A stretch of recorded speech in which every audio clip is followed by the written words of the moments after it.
दीनानाथ मंगेशकर रुग्णालयासंदर्भात शेवटचा चौथा अहवाल जो आहे तो या ठिकाणी सादर झालेला आहे. याच संदर्भात बोलण्यासाठी आपल्यासोबत आमदार अमित गोरखे ज्यांनी पहिल्या दिवसापासून या संपूर्ण घटनेचा जो आहे तो पाठपुरावा केलेला आहे. सर काय सांगाल, अहवाल जो आहे तो चौथा देखील या ठिकाणी आलेला आहे. त्यामध्ये डॉक्टर घायसास असतील किंवा रुग्णालय असेल याला क्लीन चिट दिलेलं आपल्याला पाहायला मिळते. मी प्रत्येक अहवालाकडे अत्यंत बारकाईने लक्ष ठेवून आहे. सुरुवातीला सगळ्यात पहिला जो अहवाल आला होता ज्याच्यामध्ये यमुना मॅडमचा तो अहवाल होता. इतर सर्व अहवाल हे मी अभ्यासले, तपासले. चौथ्या अहवालामध्ये विषय थोडासा डायव्हर्ट होतोय की काय असं मलाही त्या ठिकाणी वाटत होतं आणि त्यामुळे चौथ्या अहवालाच्या मी प्रतीक्षेत होतो आणि तो अहवाल आल्याचं मला समजले. आणि मी पूर्वीपासून सांगतो माझ्यावर अनेक आरोप खरं तर विरोधक आणि इतर मंडळी करत आहेत, पण मी माझ्या जी काही जो गोष्ट ठरवली त्याच्याशी मी प्रामाणिक आहे आणि त्यासाठी मी शेवटपर्यंत लढत राहणार आहे. माझा न्यायव्यवस्थेवर आणि आमचे मुख्यमंत्री माननीय देवेंद्रजी फडणवीस यांच्यावर पूर्ण विश्वास आहे. त्या भिसे कुटुंबियाला न्याय मिळाल्यापर्यंत मी लढत राहणार आहे. पण तुम्ही आता मुख्यमंत्र्यांचं नाव घेतलं, मात्र त्यांचाच दबाव असल्याची चर्चा जी आहे ती मोठ्या प्रमाणात आहे की आमदार गोरखेंवर मुख्यमंत्र्यांचा दबाव आहे. त्यामुळे आता त्यांनी भूमिका जी आहे ती तुमची तुम्ही बदललेली आहे. ती मी भूमिका बदललेली नाही. मी सुरुवातीपासून सांगतोय की डॉक्टर घैसास यांची त्या ठिकाणी चूक आहे आणि ज्या पद्धतीनं 5.5 तास CCTVमध्ये आमचं पेशंट त्या ठिकाणी बसलं होतं यासाठीच मी लढतोय. आणि जर मला कोणावर प्रेशर असतं तर मी मीडियासमोर आलो नसतो.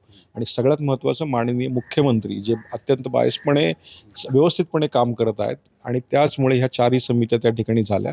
त्यामुळे तो जे निर्णय करणार आहे त्याच्यावर 100% आम्ही सगळेच विश्वास ठेवून आहोत आणि त्या विश्वासाला ते तडा लागू देणार नाहीत. माननीय मुख्यमंत्र्यांनी आत्तापर्यंत जे केलेलं काम आहे आणि ज्या स्टेप्स घेतल्यात त्या खऱ्या अर्थानं वाखाणण्याजोग्या आहेत. तुम्ही म्हणता की दबाव नाही, दबाव नसलं तरी आपण पाहिलं तर आता जे अहवाल आहेत त्याचे वेगळे पद्धतीने आलेले आपल्याला पाहायला मिळते. त्यामध्ये घायसास असतील किंवा रुग्णालयाला कुठेतरी बायस केलेलं पाहायला मिळते. त्यात नाही, काल मी तो जो अहवाल आला त्यात मी पाहिलं त्यात अनेक रुग्णालयांची त्या ठिकाणी नावं घेण्यात आली. पण मला असं वाटतं की ज्या ज्या रुग्णालयात पेशंट गेले त्या रुग्णालयात तातडीनं त्या ठिकाणी मदत झालेली आहे. पण ह्या रुग्णालयात विशिष्ट डॉक्टरांमुळे 5.5 तास गेलेले, त्यामुळे त्याचा कुठलाही उल्लेख त्या अहवालात आला नाही. आणि म्हणूनच पुन्हा एकदा त्या ठिकाणी तो अहवाल मागवण्यात आला आणि त्यातल्या त्रुटी दूर करून तो अहवाल आत्ता त्यांनी सुपूर्त केला अशी माझ्याकडे माहिती आहे. आणि या शेवटच्या अहवालामध्ये ज्या मृत माता आहेत त्यांच्या कुटुंबांना 100% दिलासा मिळेल आणि न्याय 100% मिळेल. आपण त्याच अहवालामध्ये पाहिलं तर त्या IVF सेंटर जे आहे त्यावर ठपका ठेवण्यात आलेला जास्त पाहायला मिळते.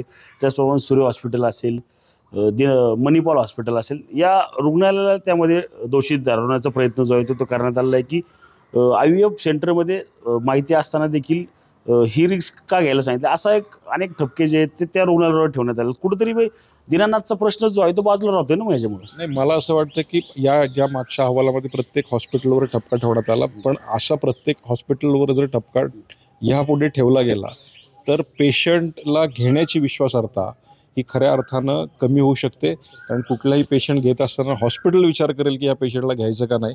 अशा प्रकारचं त्या ठिकाणी आपण 4 हॉस्पिटलला मध्ये घेऊन हा अहवाल कुठेतरी डायव्हर्ट करण्याचं काम त्यातनं होतंय का अशी माझी शंका आहे.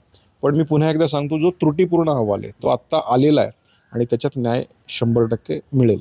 आजच आपण पाहिलं तर खासदार सुप्रिया सुळे जे त्यांनी तो अहवाल आम्ही फाडणार असल्याचं सांगितलेलं आहे की आम्हाला तो अहवाल मान्य नाही. आणि जगतापांना जे आहे ते जगताप हे कोर्टात जाणार आहे त्या संदर्भात. हे लक्षात घ्या, प्रत्येकाची भूमिका आहे, प्रत्येकाचं त्याविषयीचं जो काही अभ्यास असेल की त्याविषयी माहिती त्याप्रमाणे ते स्टेप्स घेतात. सुप्रिया सुळेंनी जे काही स्टेटमेंट केलं ते त्यांनी तो अहवाल वाचला असेल, तो त्यांच्या भावनेच्या भरात त्यांनी ते केलंही असेल. पण मी पुन्हा एकदा सांगतो की त्या अहवालामध्ये जो महत्त्वाचा प्रश्न होता त्या अहवालात आलेलाच नाही. तो येण्यासाठी ती त्रुटी त्या ठिकाणी पूर्ण करण्यासाठी म्हणून शेवटचा अहवाल येतोय. मला असं वाटतं शेवटचा अहवाल आज संबंधितांकडे गेलेला आहे आणि त्यात तुम्हाला थोड्याच अवधीमध्ये, थोड्याच काळामध्ये त्याचा न्याय आम्हाला मिळेल आणि संपूर्ण महाराष्ट्रालाही कळेल. आणि मी माझी भूमिका बदललेली नाही आणि बदलणारही नाही.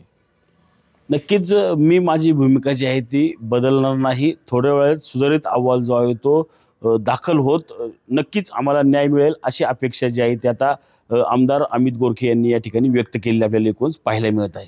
कॅमेरामॅन विशाल शिंदेसह मी रणजित जाधव, TV9 मराठी, पिंपरी चिंचवड.